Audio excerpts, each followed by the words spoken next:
A questão da demência está diretamente relacionada à dissociação entre pensamento e afeto. Dois dos aspectos mais importantes quando o paciente é analisado ou diagnosticado. Lembrando que a palavra afeto aqui não é o afeto que as pessoas, o conceito que as pessoas têm sobre conexões afetivas com objetos, pessoas e animais. O afeto na psiquiatria, na psicanálise, pode-se dizer que são as sensações, o afeto é determinado pelas sensações plasmáticas ou sensações vegetativas no corpo, que independe da relação, das conexões afetivas que a pessoa estabelece com o mundo. É justamente esse afeto que a pessoa, o paciente procura se defender, evitar, né, através da evitação de mecanismos de defesa, e que muitos profissionais da área de saúde confundem, né, quando se fala sobre o transtorno borderline, ou no caso da neurose histérica, a reação que o paciente tem é justamente uma tentativa de evitar em contato com esse afeto. Então, na verdade, essa emoção é bem diferente de um sentimento, né? Esses pacientes, eles não apresentam emoções, eles apresentam reações contra o contato com as emoções. Então, é uma confusão que muitos profissionais não sabem discernir uma coisa da outra. Então, quando a pessoa tem esse contato afetivo com o próprio corpo, né, Freud chamava de Seele, né, alemão, a alma, quando o afeto está associado e determina o pensamento, a pessoa tem autonomia, a pessoa é espontânea e ela tem a capacidade de discernimento e de distinguir, né, aquilo que é falso daquilo que é verdadeiro. Mas, infelizmente, a família, a sociedade, a mídia, principalmente o Estado, acaba causando essa dissociação, fazendo com que a pessoa tenha ideias que vão acabar, essas ideias vão substituir a ideia inicial, que era comandada pelo afeto. Então, uma vez dissociados os dois elementos dissociados, o pensamento pode ser obliterado, substituído, e a pessoa passa a estar vulnerável às influências externas. E o detalhe mais importante é que o afeto acaba sendo percebido como uma ameaça.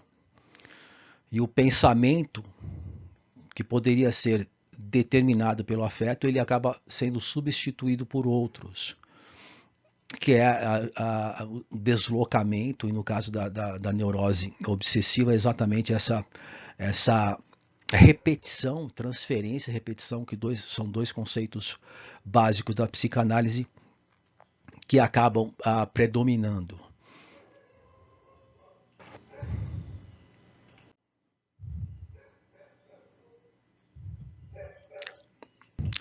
O mais importante é entender que a questão do afeto, o afeto passa a ser percebido como uma ameaça, e a pessoa acaba evitando entrar em contato com o próprio corpo. Lembrando que o corpo é o inconsciente, né? Algo pré-determinado.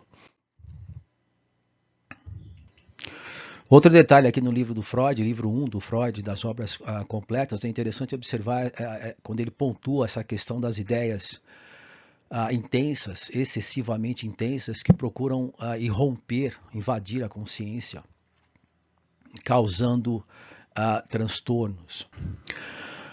Através do mecanismo de defesa, essas ideias são substituídas por outras, mas ela continua buscando uma forma de invadir a consciência.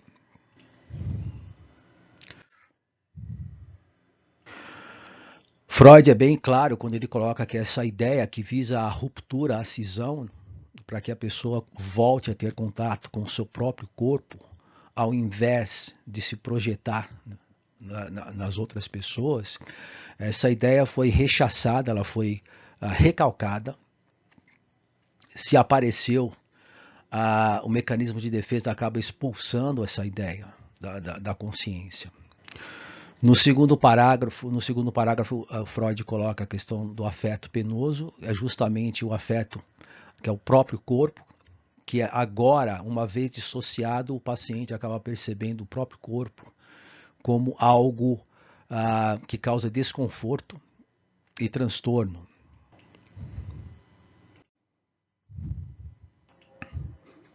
É interessante também observar o trabalho do Bruce Lipton, um biólogo, PhD em biologia celular americano. Ali é curioso a definição como pseudocientista americano, pseudo porque a indústria farmacêutica não considera a tomada de consciência como um fator que determina a diferença entre saúde e doença.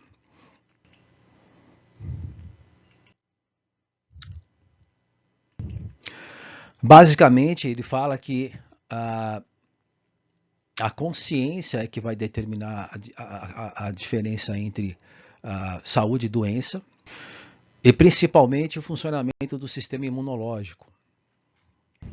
E é interessante observar aqui que ele coloca como a doença que nós já temos, né, o corpo já tem bactérias e vírus e parasitas, mas o sistema imunológico que mantém a saúde do corpo.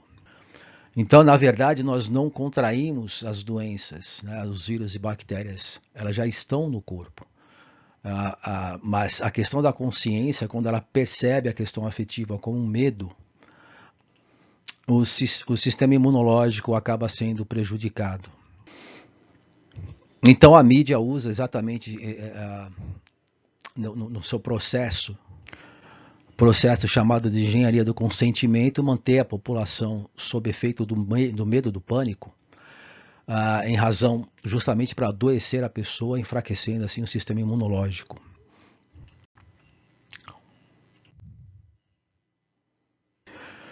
Outro detalhe também interessante é o recurso que existe hoje, chamado magnetoencefalografia, que no caso a pessoa tem um exame determinado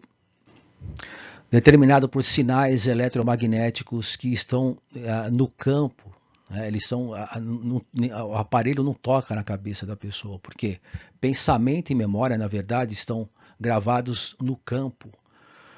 E o cérebro é apenas uma antena que mantém captando essas conexões, mantendo essas conexões. Então, em resumo, o corpo todo é uma antena, captando sinais. O DNA é uma antena. Na membrana da célula existem antenas que captam esses sinais. Na obra do Michelangelo, A Criação de Adão, é possível observar à direita o formato do cérebro, e Deus, que não chega nem a tocar na mão, né, do Adão, tem a presença da Eva ao redor do seu braço esquerdo.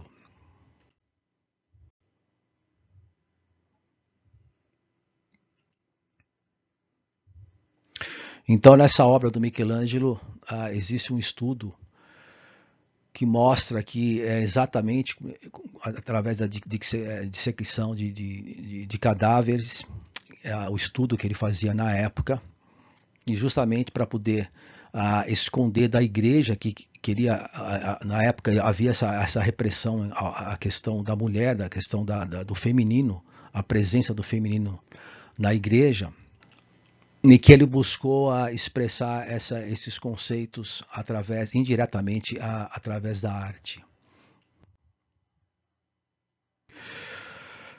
Nesse livro, Reich faz comentários, elucidações em relação a essa questão da evitação, contato com o próprio corpo, que ele chama de encoraçamento. A pessoa neurótica, ela evita entrar em contato com essas sensações plasmáticas, que em Freud chamava de alma, em alemão Seele, e determina bem a diferença e distinção entre os dois aspectos.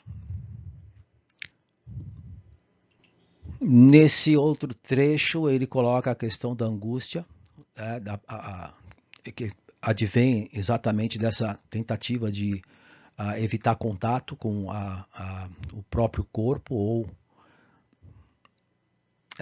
esses conteúdos inconscientes reprimidos. Aqui ele define a vida neurótica como predominando basicamente angústia e ódio, e como é insuportável para essas pessoas que não têm contato com o próprio corpo a liberdade e essas sensações no próprio corpo. Esse trecho é interessante porque a criança que tem essa percepção mais aguçada, ela percebe quando o adulto tem esse comportamento de rigidez, né, de encoraçamento, de evitação do contato afetivo. O que faz com que a criança se perceba muito desajeitada, né? Ou como está escrito ali no final, aí no parágrafo, rejeitada. Justamente porque a criança tem essa liberdade, essa autonomia. Outro aspecto interessante é a dificuldade em se expressar, né, da pessoa encoraçada.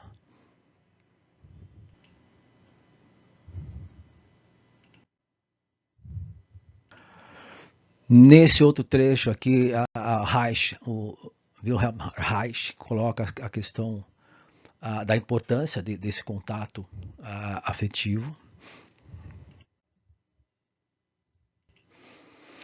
Aqui fica bem clara a dissociação, quando ele coloca que as substâncias químicas aqui no próprio corpo, que ocorre no próprio corpo, e a mente como é percebida ali, nessa dissociação das sensações do corpo, e a mente visa a conexão com o mundo externo, não com o próprio corpo, com o outro, com um objeto externo.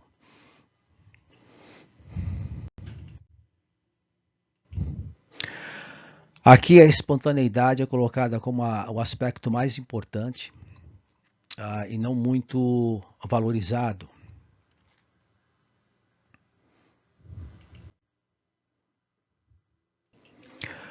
Outra parte interessante é que a pessoa perde a sensação do próprio corpo. Por isso que há essa distorção na percepção no espelho, né? E com ela, essa autoconfiança natural. Normalmente substitui essas sensações de autoconfiança por aparências falsificadas, destinadas à exibição pública e por um falso orgulho. E aqui, como eu falei no começo, através dos mecanismos de defesa, basicamente transferências e repetições, né? Como se fossem atualizando a tentativa de fuga, de entrar em contato com o próprio corpo.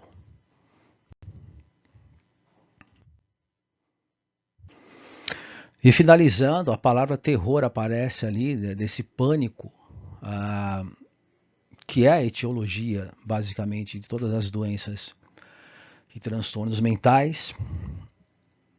E fica um pouco mais claro entender a questão da demência, a questão do Alzheimer, quando a gente percebe qual é a causa da dificuldade que a pessoa tem em manter associados pensamento e afeto. E o ponto principal nem é uma questão biológica, não diria nem psicológica, mas é uma questão moral, porque para que haja esse contato, para que haja associação e as ideias e pensamentos sejam mantidos, é necessário que haja uma conversão, ou seja, que esses conteúdos inconscientes reprimidos venham à tona, à consciência, e isso exige necessariamente uma ruptura das conexões de alguma forma para que haja, para que volte, né, a haver esse contato com o próprio corpo.